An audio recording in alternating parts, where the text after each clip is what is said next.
Grace and peace to you, friends.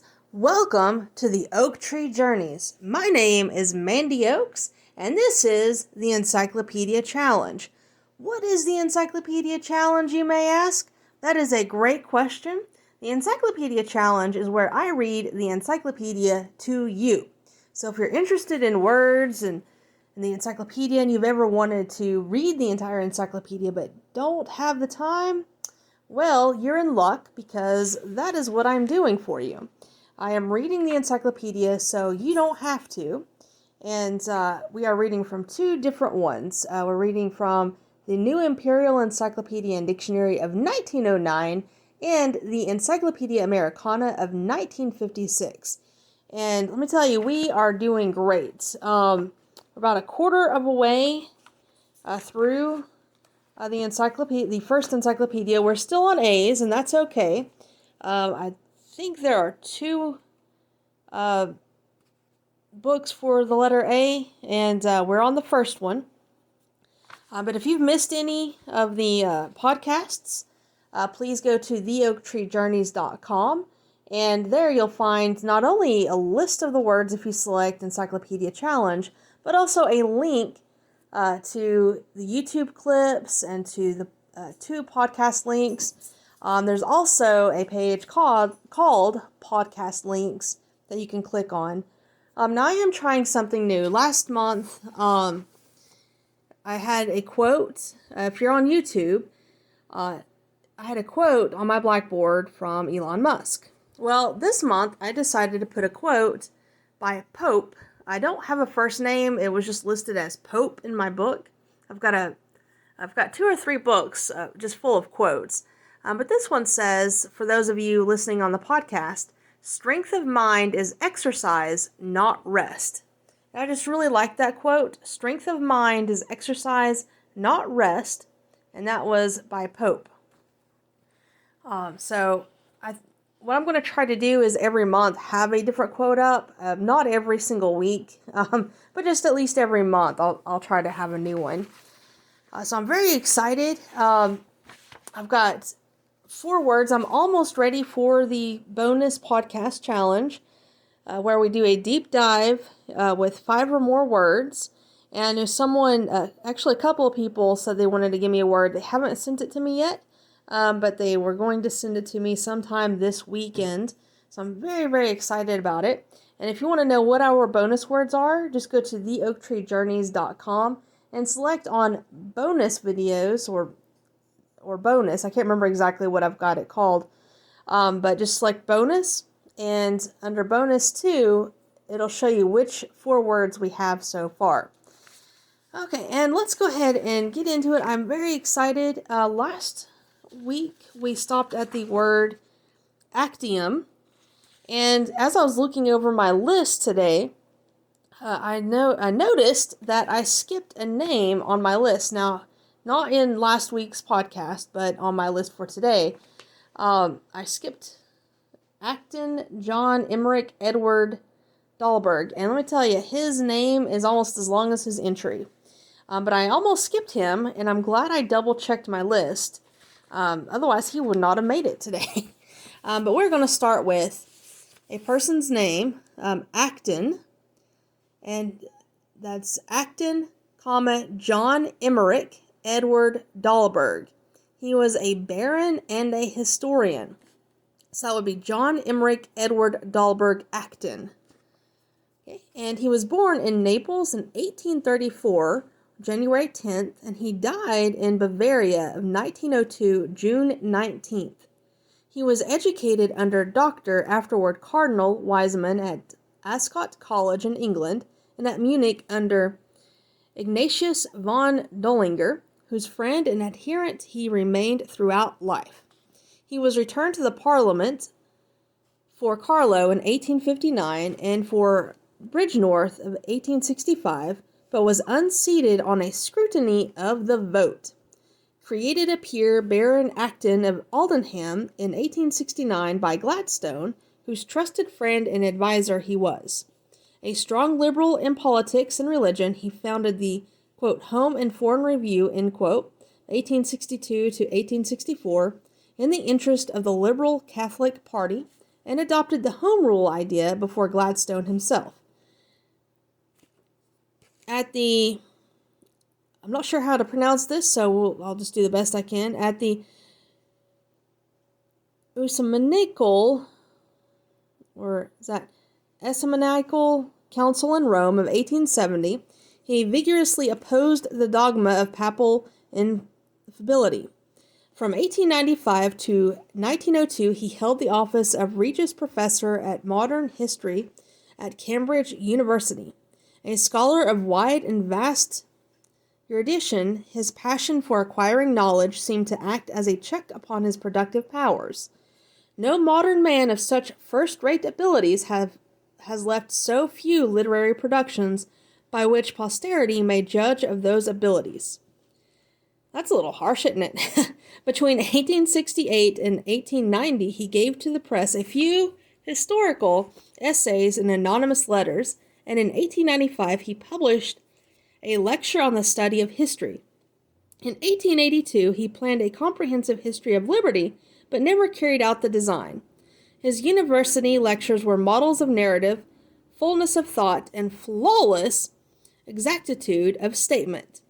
The Cambridge Modern History, Volume 1 of 1902, was planned and outlined by him. So there we go. Now, that's our first entry for this week, which was John Emmerich Edward DALBERG Acton. Okay, our second name, which is who I was going to start with before I realized, I missed someone, is listed in both the 1909 and the 1956 encyclopedias. I'm not going to read both, but I will let you know that in the 1956 version, this man is titled a Sir. So he's actually a Sir. But in the 1909 one, he is not. I don't know why they didn't put Sir in here. It may be in the entry, but it's not listed as part of his name. So we have Acton John Francis Edward. That's how he's listed in the 1909. In the 1956, he's listed as Acton, Sir John Francis Edward. Okay, let's find out who he was. He was a prime minister of Ferdinand IV of Naples, and he was born in 1736 and died in 1811. Born Besancon and died in Palermo, son of a physician. After serving in the Tuscan Navy, he entered the Neapolitan service and became the favorite of Queen Caroline. He soon became commander-in-chief by both land and sea, and ultimately prime minister. He improved the roads and ports, but excited great discontent by the consequent taxation and the positions given to foreigners. In 1793, he formed a league between Naples, Austria, and England against France. In 1798, the French victories forced him to fly with the royal family to Sicily, and the Parthenopean Republic was formed. 5 months later, they were back, and he, with a, quote, junta of state, end quote, instituted a reign of terror, sending many to the prison or the block. In 1804, he was removed at French demand, and in 1806, when the French entered Naples, he was obliged to take refuge in Sicily again, where he died with the ill will of all parties. Actually, I changed my mind. After reading this, I do want to see what the 1956 version has to say. So let's switch over to the Encyclopedia Americana and see if they've got any other anything else to say about him, because let's just take a look. So, Acton Sir John Francis Edward, English officer in the service of Tuscany and Naples, born Besancon, France, in 1736, died Palermo, Sicily, August 12, 1811. He entered the Tuscan Navy and in 1775 commanded a frigate in the operations of Tuscany and Spain against Algiers. His daring exploits in covering the withdrawal of the fleet attracted the notice of Maria Carolina, Queen Consort of Naples and the two Sicilies, and in 1779 she persuaded her brother, Grand Duke Leopold I of Tuscany, to lend Acton to her to reorganize the Neapolitan Navy. Becoming her prime favorite, he was given command of both the Navy and the Army, and served as Minister of Finance and eventually Prime Minister. In 1793, he collaborated with Sir William Hamilton from 1730 to 1803, British ambassador to Naples, in securing Austrian and British help in preference to that of Spain. This aroused the opposition of France, and after the French victories in 1798, he was forced to fly with the royal family to Sicily. 5 months later, following the downfall of the Parthenopean Republic, they returned to Naples, and he instituted a reign of terror, sending many to prison or the block. At French demand, he was temporarily removed from office in 1804, and when the French entered Naples in 1806, he was obliged once more to take refuge in Sicily. He was the grandfather of the first Baron Acton. So there we go. We got a little bit more information, but they both describe him as contributing or instituting a reign of terror. So I was curious about that. I was curious to see if the 1956 had the same wording as that. And yeah, it totally did. But we did get a little bit more information. Okay, so let's go on to the third name, and that's Acton Thomas Coxon, or Thomas Coxon Acton, who was an American financier and public official. He was born in New York City in 1823 on February 23rd and died there in 1898. He was a leading banker and in early years was assistant to the county clerk and deputy register. From 1860 to 1869, Metropolitan Police Commissioner. From 1862 to 1869, President of the Board. During the draft riots of July 1863, he commanded the entire police force in person for a week, rendering highly valuable service. He was superintendent of the United States Assay Office from 1870 to 1882, and assistant treasurer of the United States at New York from 1882 to 1886.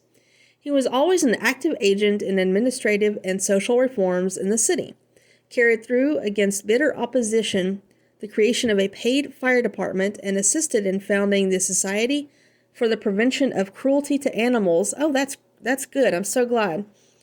And the Society for the Prevention of Cruelty to Children, even better. He declined a nomination for mayor. That is fantastic. So remember that name, Thomas Coxon Acton. We have him to thank, at least in New York, for creating two very, very important things: the prevention of cruelty to animals and prevention of cruelty to children.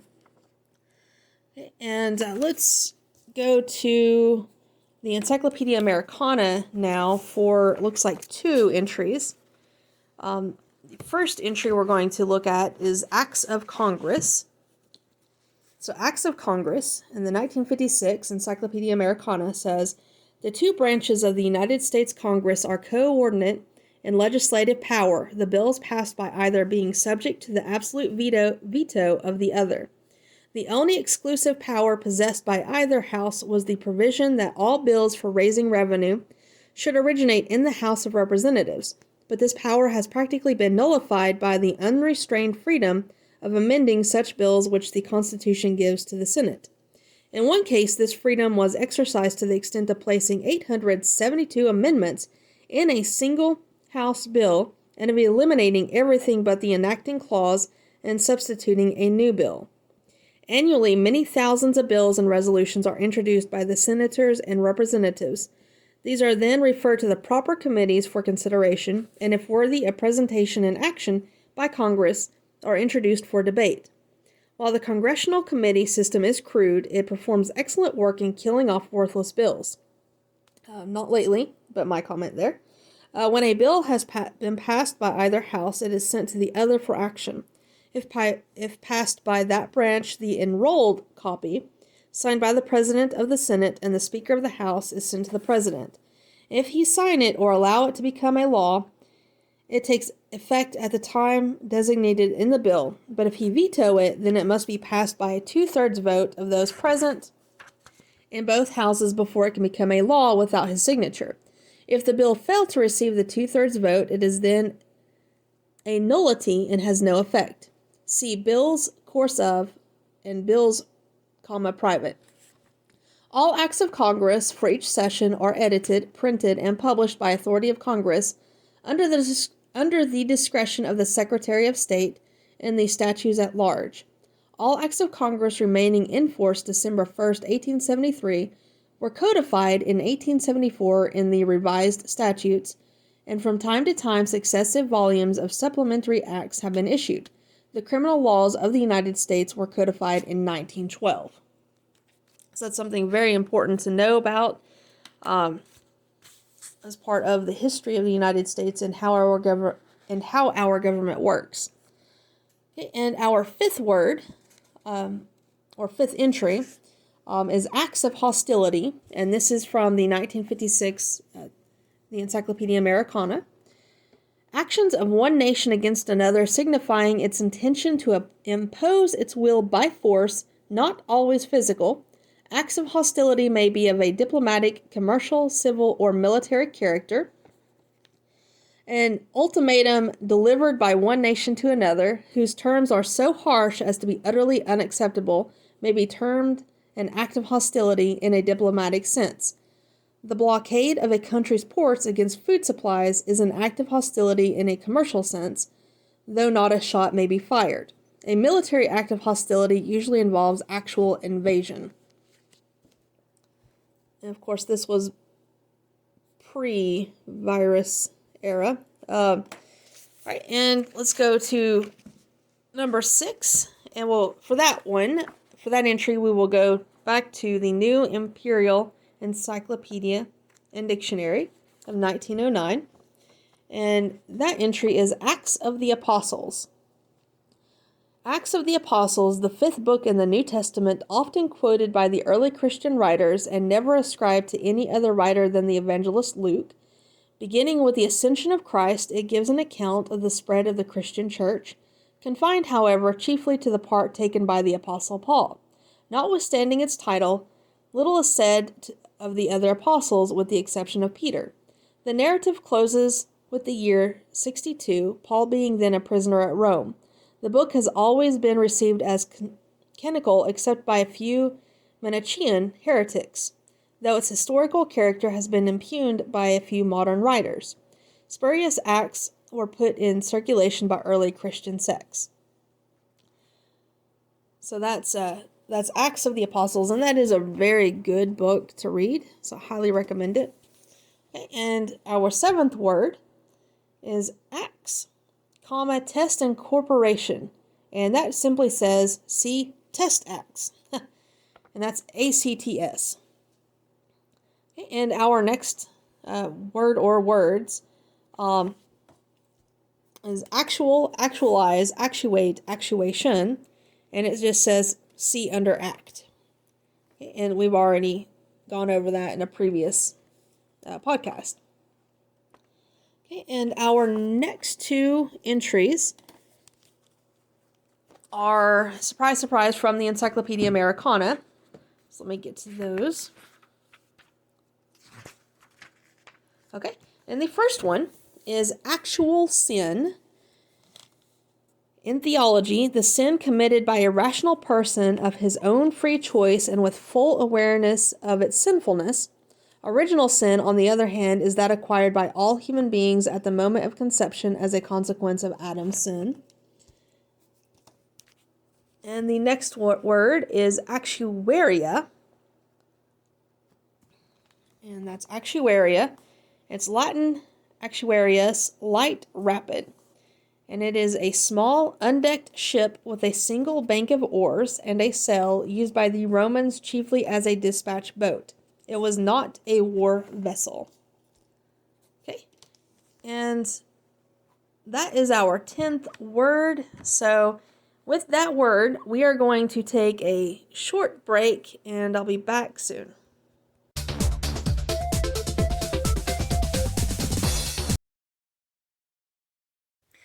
Hi, I hope you enjoyed that segment from my podcast, The Oak Tree Journeys, from the Encyclopedia Challenge. To hear the entire episode, please visit the link at the bottom in the description. And please don't forget to like this video, give it a thumbs up, and subscribe and share it to anyone you know who wants to read the entire encyclopedia or who's just interested in words. Thank you again and have a blessed day.